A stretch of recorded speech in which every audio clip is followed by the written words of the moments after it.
안녕하세요. 오늘은 당신께서 보내주신 자료들, 이걸 바탕으로 아주 흥미로운 탐구를 좀 시작해볼까 합니다. 바로 우리 마음속에서 일어나는 일, 주의력에 대한 건데요. 우리가 이걸 평소에 어떻게 쓰고 있는지, 그리고 어떻게 하면 좀 더 의식적으로 활용하고 발전시킬 수 있을지, 특히 의식적 의도, 그리고 산만하지 않은 주의력, 네, 이런 개념들을 중심으로 좀 깊이 파고 들어보려고요. 아마 마음챙김이나 명상 이런 말들은 들어보셨을 텐데요. 오늘 저희가 다룰 내용은 단순히 마음 편해지자 뭐 이런 차원을 좀 넘어섭니다.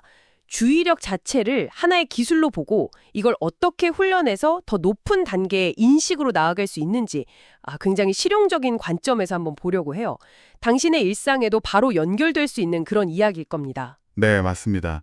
많은 경우에 주의력, 마음챙김 이런 걸 그냥 약간 모호하게 하나로 뭉뚱그려서 생각하기 쉽죠. 하지만 오늘 자료들을 쭉 보면요.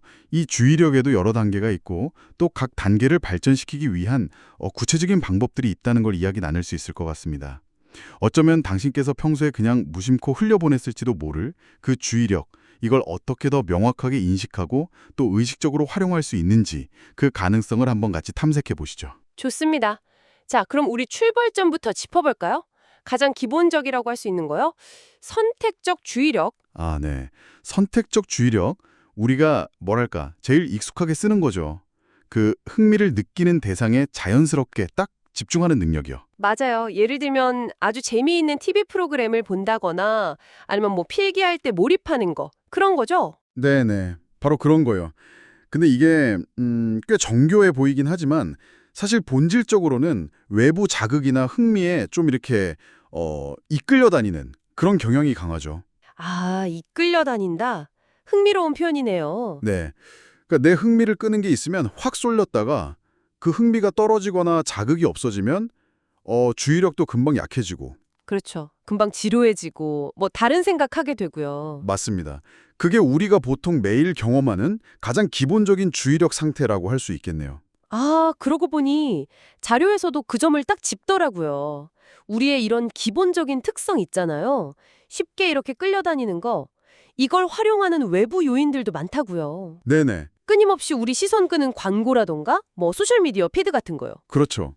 우리의 주의가 본능적으로 새로운 거, 재미있는 거에 반응한다는 걸 아주 교묘하게 이용하는 거죠. 주의력이 쉽게 분산된다는 그 점을요. 자, 그럼 이런 기본적인 상태, 끌려다니는 상태에서 벗어나려면 그 첫걸음은 뭘까요? 자료에서 의식적 의도라는 개념을 제시하는데 이게 약간 추상적으로 들릴 수도 있을 것 같아요. 구체적으로 어떤 의미일까요? 네, 좋은 질문인데요. 의식적 의도라는 게 그냥 열심히 하자 뭐 이런 구호랑은 좀 다릅니다. 핵심은 이거예요. 내가 주도권을 쥐고 선택한다. 선택. 네, 외부 자극에 그냥 반사적으로 반응하는 게 아니라 지금 여기에 주의를 두겠다라고 명확하게 스스로 결정하고 그 방향으로 주의력을 의식적으로 사용하는 거죠. 예를 들면 지금부터 딱 5분만 창밖 풍경을 자세히 관찰하겠다. 이렇게 결심하거나 이 음악 끝날 때까지는 다른 생각 안 하고 온전히 감상하겠다. 이렇게 마음 먹는 거예요. 일종의 중에도 차용 계획을 세우는 거군요. 선택하고 계획한다. 그렇죠. 주의력의 방향키를 내가 쥐는 거죠. 이게 재미있는 게 꼭 조용한 데서 각 잡고 해야 되는 건 아니라는 점이잖아요. 자료에서도 일상생활 속 예를 들던데요. 바로 그겁니다. 이게 대단한 수행처럼 느껴질 수 있지만 사실은 아주 평범한 순간들 속에서 얼마든지 연습할 수 있어요. 예를 들어 은행에서 줄 서서 기다릴 때 보통은 짜증나거나 지루하잖아요. 네, 그렇죠. 그때 그냥 짜증내는 대신에 지금 내 발바닥이 바닥에 닿는 느낌이 어떻지? 이렇게 의식적으로 주의를 한번 돌려보는 거죠. 아하. 혹은 버스 창밖 풍경을 그냥 멍하니 보는 게 아니고 저 건물의 색깔은 어떻고 저 나무 모양은 어떤가 이렇게 의식적으로 관찰하는 연습을 하는 거예요. 듣고 보니까 오히려 주의를 빼앗기기 쉬운 상황에서 이런 의식적 의도 연습이 더 의미가 있을 수도 있겠네요. 주변 소음이나 뭐 이런 거에 막 휘둘리는 대신에 내가 딱 정한 것에 머무는 연습이니까요. 네, 맞아요. 그래서 자료에서 언급된 그 전문가들이나 리더들의 집중력, 예를 들어 회의할 때 딱 주제에 집중하는 거, 이런 것도 약간 비슷한 맥락으로 볼 수 있겠군요. 정확합니다. 그런 집중력이 물론 타고나는 부분도 있겠지만 상당 부분은 이런 의식적 의도를 꾸준히 연습한 결과일 가능성이 높죠.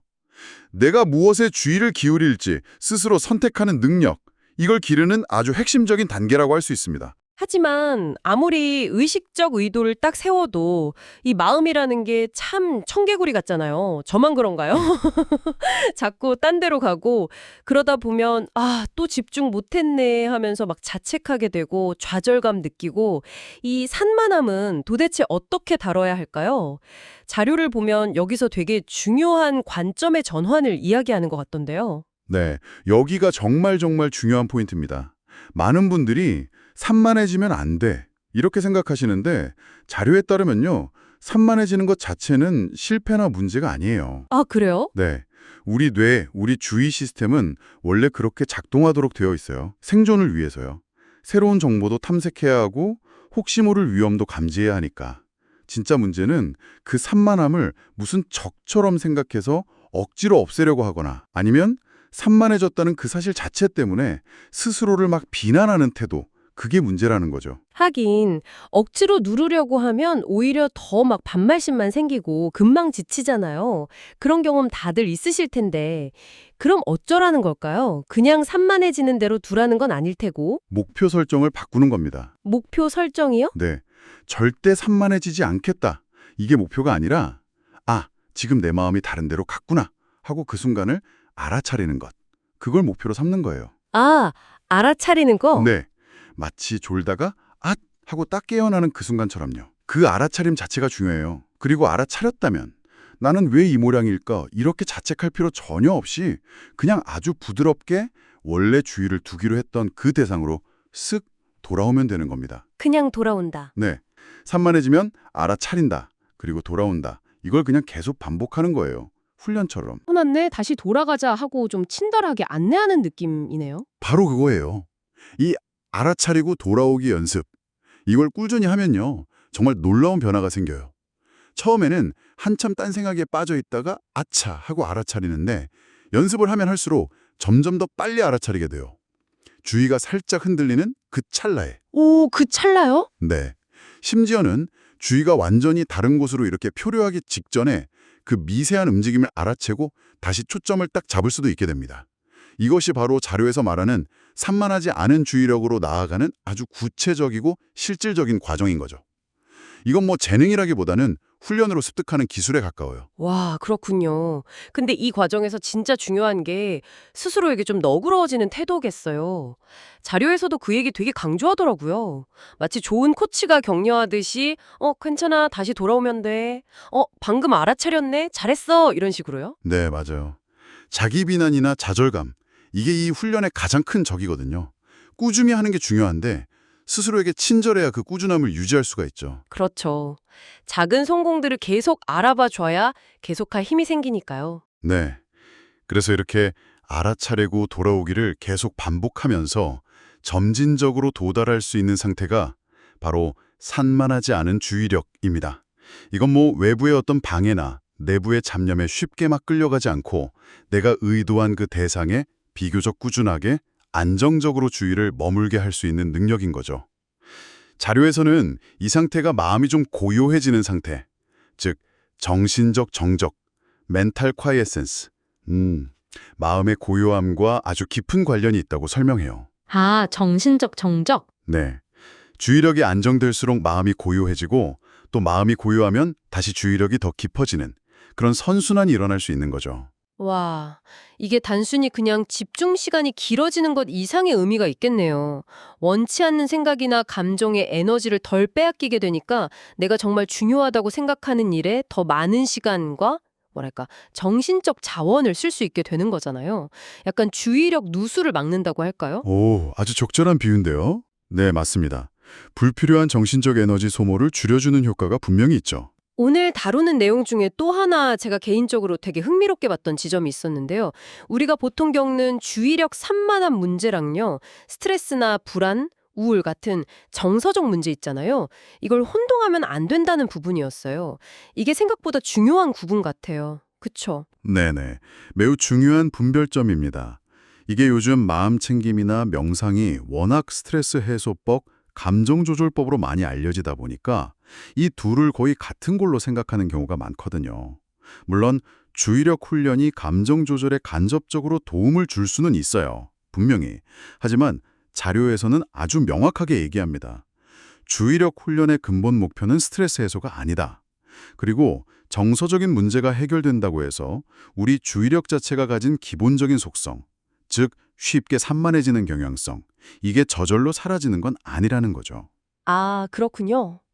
그러니까 아주 평온하고 스트레스 없는 상태에서도 우리 주인은 여전히 새로운 자극을 찾아서 움직이려는 그런 속성을 그냥 가지고 있다는 말씀이시죠? 네, 그렇습니다.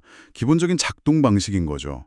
오히려 정서적인 문제 해결에만 너무 초점을 맞추다 보면 주의력 자체를 단련해서 얻을 수 있는 더 깊은 인식 능력 개발의 기회를 놓칠 수도 있다. 뭐 이런 지적이네요.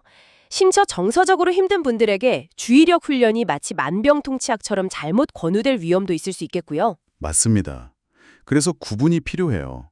심각한 정서적 어려움은 당연히 그에 맞는 전문적인 도움, 예를 들어 상담이나 치료가 우선적으로 필요할 수 있습니다. 주의력 훈련은 그 자체로 고유한 목표와 가치를 지닌 별개의 영역으로 이해하는 것이 중요해요. 물론 주의력 훈련을 통해서 내 감정 상태를 더 명확하게 알아차리게 되는 효과는 있어요. 그리고 불필요하게 감정을 휘젓는 그런 생각 패턴들, 예를 들어 반복적인 걱정 같은 거 있잖아요. 거기서 한 발짝 딱 떨어져 나올 수 있게 되는 등 좀 더 건강한 정신위생, 멘털 하이진을 유지하는 데 긍정적인 영향을 줄 수는 있습니다. 아, 정신위생. 네. 하지만 주의력 훈련이 모든 정서적 문제의 직접적인 해결책은 아니다. 이 둘은 분명히 구분되어야 한다. 이 점을 기억하는 게 중요합니다. 이 구분이 명확해야 주의력 훈련의 본래 목적과 그 가능성을 제대로 탐색할 수 있거든요. 네, 오늘 이렇게 당신의 자료들을 가지고 우리의 주의력이 실제로 어떻게 작동하는지, 그리고 의식적 의도를 세우고 또 산만함 알아차리기 연습을 통해서 어떻게 산만하지 않은 주의력이라는 좀 더 안정된 상태로 나아갈 수 있는지 그 구체적인 여정을 함께 쭉 따라가 봤습니다. 그냥 막연하게 느껴졌던 주의력 훈련에 대해서 훨씬 더 입체적인 그림을 그릴 수 있게 된 것 같아요. 네, 오늘 나눈 이야기의 핵심은 아마 이거겠죠. 산만해지는 나 자신을 탓하거나 그걸 억지로 없애려고 막 애쓰기보다는 주의가 다른 곳으로 갔다는 그 사실 자체를 그저 알아차리는 능력, 그 감각을 키우는 데 있다는 것, 그리고 그 과정에서 스스로에게 좌절하기보다는 좀 친절한 안내자가 되어주는 것, 이게 중요하다는 점을 기억하시면 좋겠습니다. 오늘 당장 거창한 걸 시도하기보다 정말 아주 잠깐이요. 예를 들어서 차를 마시는 동안 그 찻잔의 온기나 차 향기에 의식적으로 주의를 한번 기울여 보는 거, 이런 작은 시도부터 해보시는 건 어떨까 싶네요. 좋습니다. 마지막으로 당신에게 이런 질문을 한번 던져보면서 마무리하고 싶습니다. 평소 당신의 주의력을 가장 쉽게 흩어뜨리는 것은 무엇인가요? 그리고 오늘 우리가 이야기 나눈 이 의식적 의도를 당신의 하루 중 아주 작은 순간에 한번 적용해 본다면 어떤 걸 시도해 보고 싶으신가요? 잠시 한번 떠올려 보시는 것도 좋겠습니다.